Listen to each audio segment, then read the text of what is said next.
Hello বন্ধুরা, আনন্দ পাঠের পক্ষ থেকে সকলকে স্বাগত। এই চ্যানেলে এতদিন নবম, দশম, একাদশ ও দ্বাদশ শ্রেণীর সব বোর্ডের সাহিত্য সংক্রান্ত আলোচনা করা হচ্ছিল, কিন্তু তোমাদের অনুরোধে অষ্টম শ্রেণীর পাঠ্যসূচির অন্তর্গত গদ্য ও কবিতাও আলোচনা করা হচ্ছে। আগের দিন রবীন্দ্রনাথ ঠাকুর রচিত বোঝাপড়া কবিতাটির বিস্তারিত ব্যাখ্যা দেওয়া হয়েছিল। আজকে ওয়েস্ট বেঙ্গল বোর্ডের অষ্টম শ্রেণীর বাংলা পাঠ্যসূচির অন্তর্গত একটি গদ্য ঈশ্বরচন্দ্র বিদ্যাসাগর রচিত অদ্ভুত আতিথেয়তা এর সম্পূর্ণ পাঠ এবং আলোচনা করা হবে। লেখক পরিচিতি, উৎস এবং শব্দার্থ সহ প্রতিটি লাইন ধরে পুঙ্খানুপুঙ্খ বিশ্লেষণ থাকবে এই ভিডিওতে। আমাদের মূল আলোচনায় আসার আগে বলে নিই, যদি এই আলোচনাগুলো তোমাদের ভালো লাগে এবং এই ধরনের আলোচনা আরো বেশি করে পেতে চাও, তাহলে আশা করব লাইক, শেয়ার ও সাবস্ক্রাইব করে পাশে থাকবে। চলে আসছি আজকের আলোচনায়। প্রথমে লেখক পরিচিতি। ঈশ্বরচন্দ্র বিদ্যাসাগরের জন্ম হয় 1820 সালে মেদিনীপুর জেলার বীরসিংহ গ্রামে। গ্রামের পাঠশালায় প্রাথমিক শিক্ষালাভ করার পরে মাত্র 9 বছর বয়সে তিনি কলকাতায় আসেন উচ্চশিক্ষার জন্য এবং সংস্কৃত কলেজে ভর্তি হন। সেখানে কাব্য, অলঙ্কার, বেদান্ত, স্মৃতি, জ্যোতিষ ও ন্যায়শাস্ত্রে শিক্ষা গ্রহণ করেন এবং অসাধারণ পাণ্ডিত্যের পরিচয় দিয়ে বিদ্যাসাগর উপাধি লাভ করেন। 1841 সালে মাত্র 21 বছর বয়সে তিনি ফোর্ট উইলিয়াম কলেজের প্রধান অধ্যাপক রূপে নিযুক্ত হন। পরবর্তীকালে 1851 সালে সংস্কৃত কলেজের অধ্যক্ষ পদ লাভ করেন।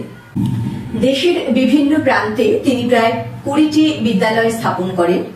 এছাড়া এদেশের নারী সমাজের চরম দুর্দশায় তিনি অত্যন্ত ব্যথিত হন এবং সমাজে তাদের প্রতিষ্ঠিত করার লক্ষ্যে 30টি বালিকা বিদ্যালয় স্থাপিত করেন। তবে শুধুমাত্র এখানেই তিনি থেমে থাকেননি।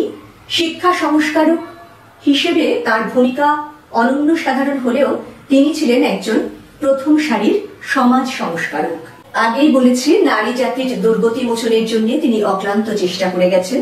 তারই প্রচেষ্টায় 1856 খ্রিস্টাব্দে বিধবা বিবাহ আইনত স্বীকৃতি লাভ করে। বাংলা গদ্য সাহিত্যে তার অবদান অবিস্মরণীয়। স্বয়ং রবীন্দ্রনাথ তাকে বাংলা গদ্যের প্রথম যথার্থ শিল্পী হিসেবে অভিহিত করেন। তার রচিত বেশ কিছু অনুবাদ গ্রন্থ রয়েছে, যার মধ্যে উল্লেখযোগ্য হল বেতাল পঞ্চবিংশতি, শকুন্তলা, সীতার বনবাস, ভ্রান্তি বিলাস ইত্যাদি। তার মৌলিক রচনাগুলির মধ্যে উল্লেখযোগ্য হল বোধোদয়, কথামালা, বর্ণপরিচয়, আখ্যান মঞ্জরি এবং প্রভাবতী সম্ভাষণ। এছাড়াও সংস্কৃত ভাষা ও সাহিত্য বিষয়ক এবং সমাজ সংস্কারের লক্ষ্যে তিনি বেশ কিছু প্রবন্ধ লিখেছিলেন। বিনম্র চিত্তে শ্রদ্ধার সঙ্গে একথা স্মরণ করতে হয় যে তিনি একাধারে ছিলেন শিক্ষা ও সমাজ সংস্কারক এবং অপরদিকে বাংলা গদ্য সাহিত্যের জনক।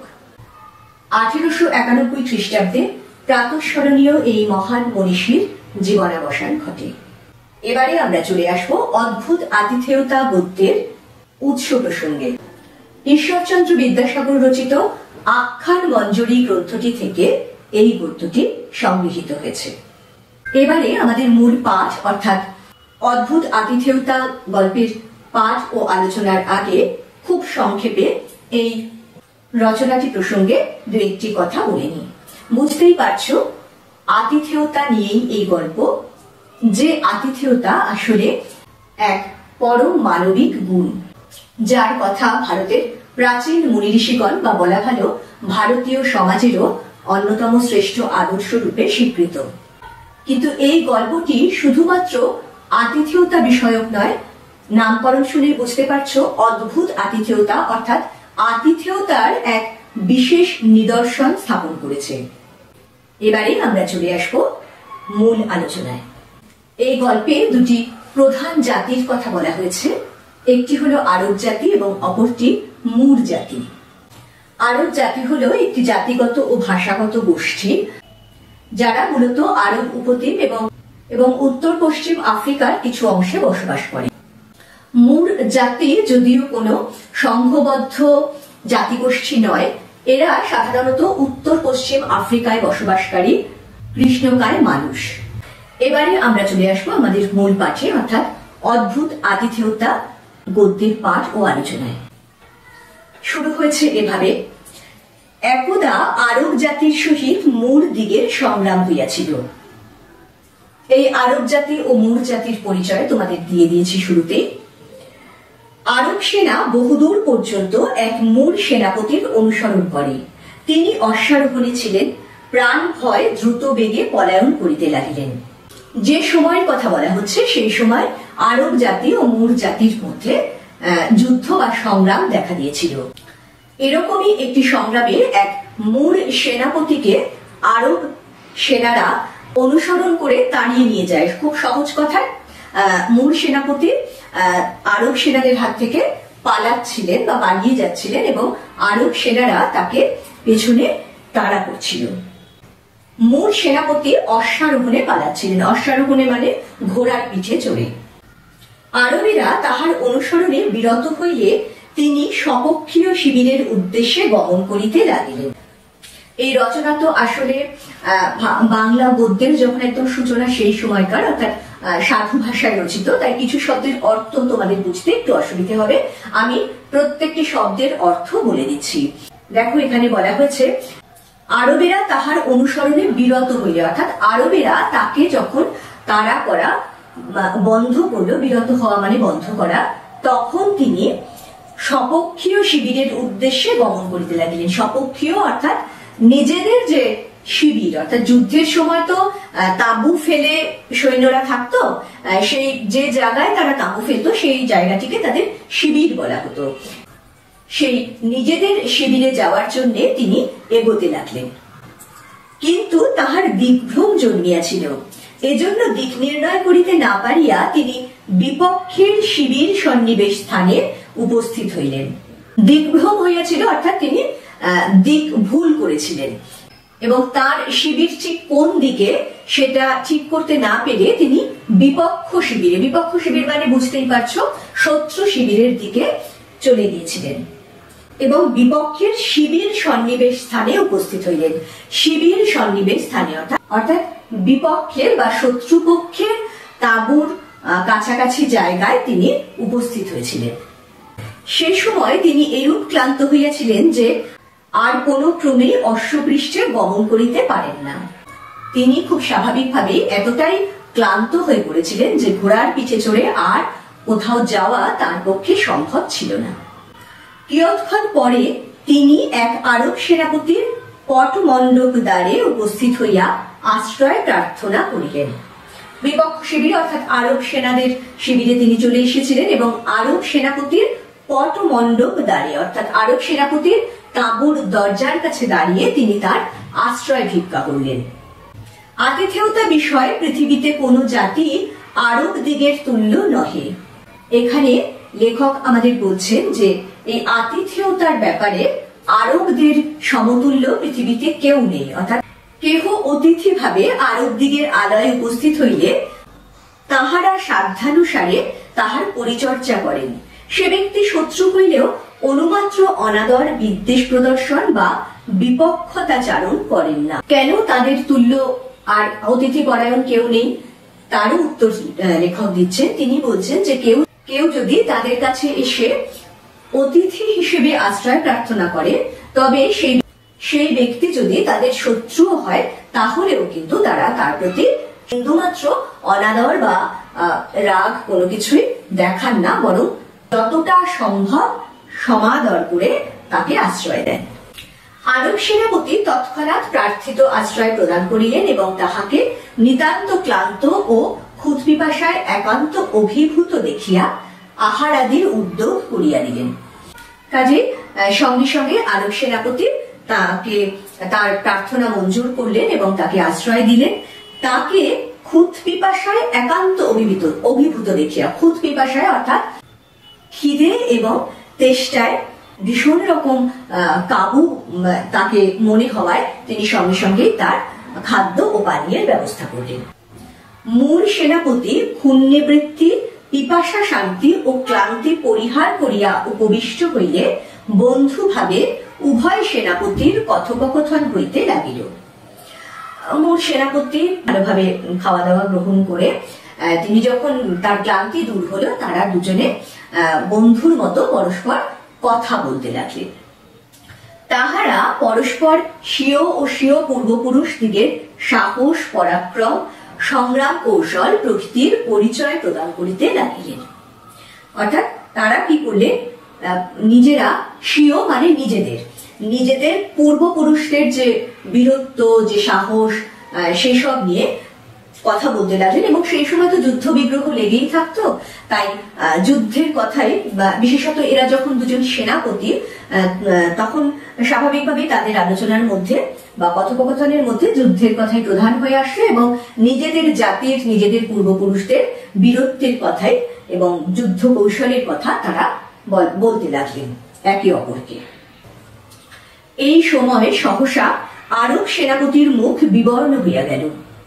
তিনি তৎক্ষণাৎ গাত্রোত্থান ও তথা হইতে প্রস্থান করিলেন এবং কিঞ্চিত পরেই মূল সেনাপতিকে বলিয়া পাঠাইলেন, আমার অতিশয় অসুখ বোধ হইয়াছে, এজন্য আমি উপস্থিত থাকিয়া আপনকার পরিচর্যা করিতে পারিলাম না।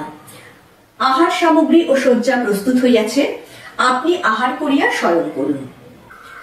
যখন তারা পরস্পর নিজেদের মধ্যে কথা বলছিলেন, সেই সময় হঠাৎই আরব সেনাপতির মুখ বিবর্ণ হয়ে যায়। অর্থাৎ আরব সেনাপতি হঠাৎ করে খুব বিচলিত বোধ করেন এবং তিনি উঠে চলে যান। কিছুক্ষণ পরে তিনি মূল সেনাপতিকে খবর পাঠান যে তার অতিশয় অসুখ বোধ হইয়াছে, অর্থাৎ তিনি অসুস্থ বোধ করছেন। তাই তিনি নিজে উপস্থিত থেকে মূল সেনাপতির পরিচর্যা করতে পারছেন না। তার রাতের খাবার এবং শোয়ার ব্যবস্থা করা হয়েছে, তিনি যেন খেয়ে বিশ্রাম করেন। সেই সঙ্গে আরো বলে পাঠালেন, আর আমি দেখিলাম আপনকার অশ্ব যেরূপ ক্লান্ত ও হতবীর্য হইয়াছে, তাহাতে আপনি কোন ক্রমেই নিরুদ্বেগ ও নিরুপদ্রবে স্বীয় শিবিরে পৌঁছিতে পারিবেন না। তিনি বললেন তার ঘোড়াটিও অত্যন্ত ক্লান্ত এবং হতবীর্য, অর্থাৎ তার সমস্ত শক্তি, তার যে বীরত্ব, সেগুলো একেবারে নিঃশেষ হয়ে গেছে। সেই ঘোড়াটিকে নিয়ে কোন ক্রমে তিনি নিরুদ্বেগে, নিরুপদ্রবে, অর্থাৎ ভালোভাবে তার শিবিরে পৌঁছতে পারবেন না। আরব সেনাপতি সে ব্যবস্থাও করে দিয়েছেন। তিনি বললেন যে অতি প্রত্যুষে এক দ্রুতগামী তেজস্বী অশ্ব সজ্জিত হইয়া পটমণ্ডপের দ্বারদেশে দণ্ডায়মান থাকিবে।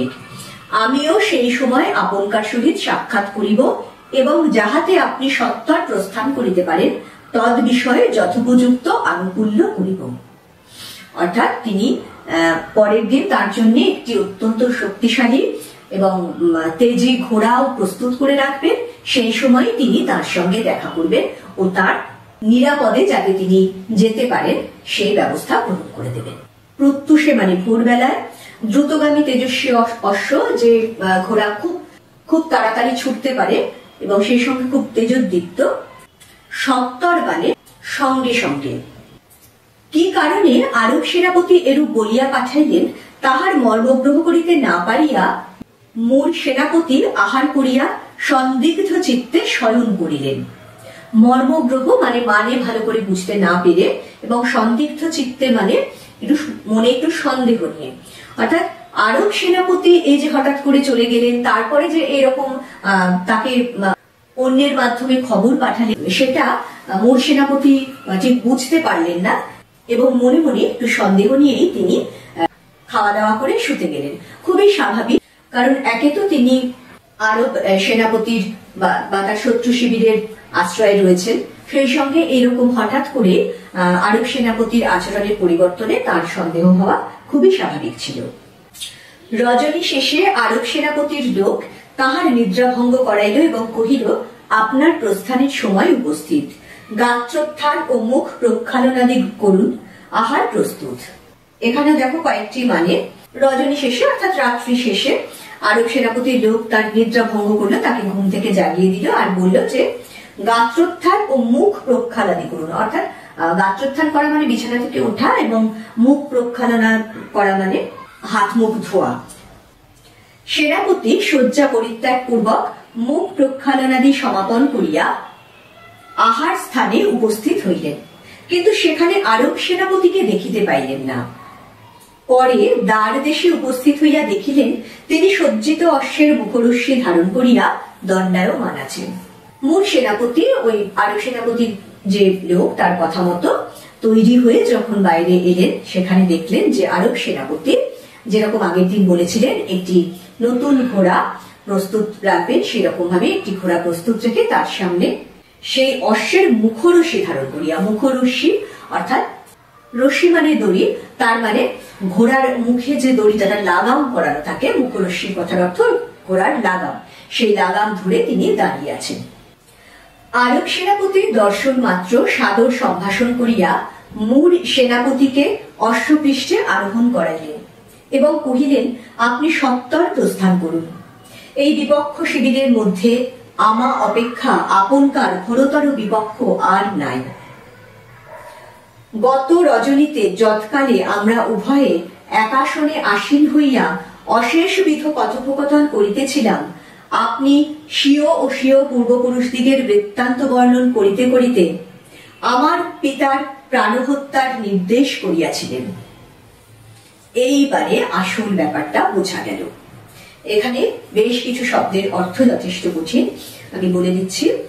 আরব সেনাপতি দর্শন মাত্র তাকে দেখে সাদর সম্ভাষণ করিয়া খুব সম্মানের সঙ্গে তাকে ঘোড়ার পিছে চড়ালেন এবং বললেন, আপনি সত্বর প্রস্থান করুন। সত্বর কথার অর্থ খুব তাড়াতাড়ি, দ্রুত, আর প্রস্থান মানে চলে যাওয়া, সেখান থেকে চলে যেতে। আর বললেন, এই বিপক্ষ শিবিরের মধ্যে আমা অপেক্ষা আপনকার ঘোরতর বিপক্ষ আর কেউ নেই।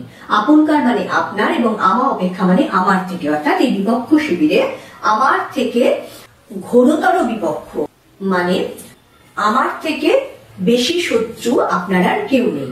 গত রজনীতে আগের দিন রাত্রে তারা দুজনে যখন বসে গল্প করছিলেন, অশেষবিধ কথোপকথন করিতেছিলাম, নানান রকম অনেক গল্প করছিলেন, সেই সময় পূর্বপুরুষদের কথা, তাদের যুদ্ধের কথা বলতে বলতে মোট সেনাপতি যে কথা বলেছিলেন তাতে আরব সেনাপতি বুঝতে পারেন যে তার পিতার হত্যাকারী হলেন এই মূল সেনাপতি, কারণ তিনি তাকে হত্যার আদেশ দিয়েছিলেন।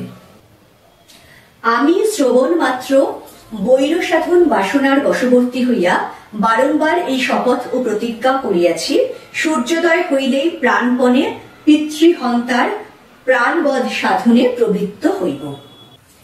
তিনি একথা শোনা মাত্রই বৈর সাধন বাসনার বশবর্তী হইয়া, বৈর মানে শত্রু, অর্থাৎ শত্রুকে বিনাশ করার যে বাসনা খুব স্বাভাবিকভাবেই একজন সেনার থাকবে, সেই তিনি প্রতিজ্ঞা করেছিলেন যে সূর্যোদয় হলে প্রাণপণে পিতৃহন্তার প্রাণবধ সাধনে, পিতৃহন্তা অর্থাৎ পিতার হত্যাকারী এই মূল সেনাপতিকে হত্যা করবে। এখনো পর্যন্ত সূর্যের উদয় হয় নাই, কিন্তু উদয়ের অধিক বিলম্বও নাই। আপনি সত্বর প্রস্থান করুন, কারণ তিনি সূর্য ওঠার পরে তার সেই প্রতিজ্ঞা পালন করবেন, এটাই তিনি আগের দিন শপথ করেছিলেন। সেই জন্যে তিনি সূর্য ওঠার আগে মূল সেনাপতিকে সেখান থেকে চলে যেতে বলছেন। আমাদের জাতীয় ধর্ম এই প্রাণান্ত ও সর্বশান্ত হইলেও অতিথির অনিষ্ট চিন্তা করি না। আরব সেনাপতি এখানে নিজেই বললেন যে তাদের জাতীয় ধর্ম এই যে প্রাণান্ত ও সর্বশান্ত হয়ে, অর্থাৎ তাদের যদি প্রাণ ত্যাগ করতে হয় এবং সর্বস্ব যদি চলে যায়, তাহলেও তারা অতিথির অনিষ্ট চিন্তা করবেন না। কিন্তু আমার পটমণ্ডপ হইতে বহির্গত হইলেই আপনকার অতিথি ভাব অপগত হইবে এবং সেই মুহূর্ত অবধি আপনি স্থির জানিবেন, আমি আপনকার প্রাণ সংহারের নিমিত্ত প্রাণপণে যত্ন ও অশেষ প্রকার চেষ্টা করিব।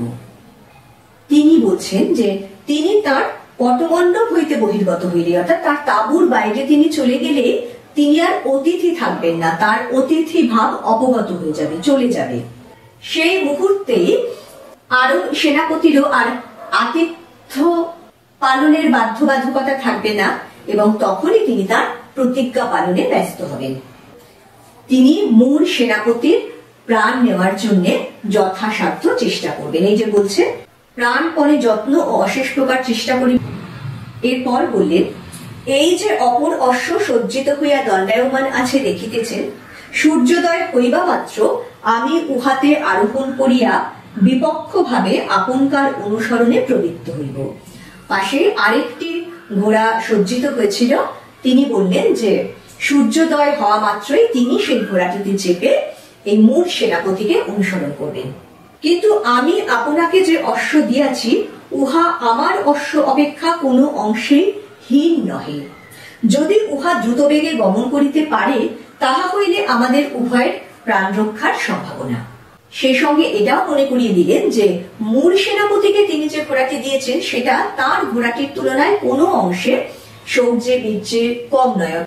তাই মূল সেনাপতি যদি সেই ঘোড়ায় চড়ে খুব তাড়াতাড়ি তার শিবিরে, তার নিজের শিবিরে প্রবেশ করতে পারে, তাহলে আর আরব সেনাপতি তাকে মারতে পারবে না এবং দুজনের মধ্যে যে যুদ্ধ বা সংগ্রাম হওয়ার একটা সম্ভাবনা দেখা দিয়েছে সেটাও হবে না, ফলে দুজনেরই প্রাণ রক্ষা হবে।